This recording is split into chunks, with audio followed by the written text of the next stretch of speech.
Hey everybody, what's up? It's Blazing Outdoors here. So in my last video, I was in Great Smoky Mountains National Park doing some EuroNymphing, and I was talking about a new micro leader setup that I was using, but I wasn't actually able to go over the leader setup because my camera started having some issues.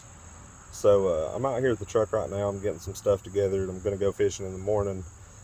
But while I'm out here, I thought I'd get this reel out and show you my leader setup and what I got going on here.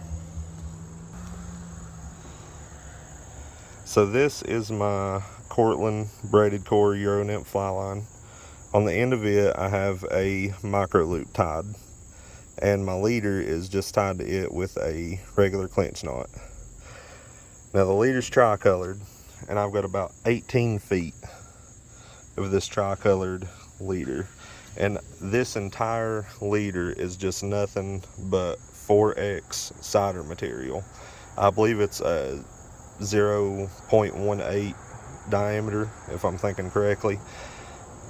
But yep, it's just one long piece. I think I got about 18-20 feet going of this 4X cider material, and then I get down to the last of it here, and about the last 2 feet, I'd say, I've cut it in 4 different places and retied it back together using blood knots. And I've left my tags on and cut my tags down to just about 1 inch long. And the reason I did that is ever since I started using micro leaders, sometimes in the right light, I have trouble seeing where my cider actually meets my tippet material. So sometimes if the sun's hitting it just right, I don't know if I've got my cider above the water, if I'm dunking it in the water. So these right here really helped me last trip out.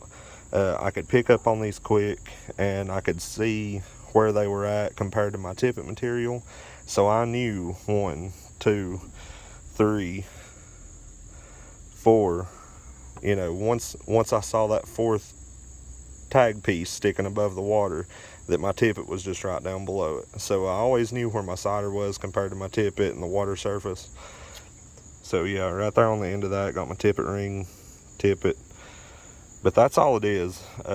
Like I said, I just cut it in 4 pieces right here, tied it all back together with blood knots, left the tag ends about 1 inch long so I could pick up on it quick, tell where my tippet began compared to my leader. And then the rest of it is just 4X tri-colored cider material tied to my fly line on a micro loop. And this micro loop is really nice. It goes through the guides really easy. Blood knot's really smooth. This right here is even smoother. If you got a braided core EuroNymph fly line, I really recommend doing this micro loop. But that's it. Just one long solid piece 4X cider material with little tags on about the last 1.5 to 2 foot of it, so I can see the end of it and pick up on it where my tippet begins. So like I said, going fishing in the morning. Don't think I'm going to be EuroNymphing in the morning. I might do a little bit of EuroNymphing, but mostly I think I'm going to go after some brook trout on some dry dropper. So be looking for that video coming out soon, because in the morning I'm going to be testing this right here out. This is the Orvis Recon, I don't know if you can see it because of the sun, Orvis Recon 7.5 foot 2-weight. I've never had a 2-weight rod before, so it's going to be interesting. Make these little brook trout even more fun. But yep, I'll see you around. Thanks.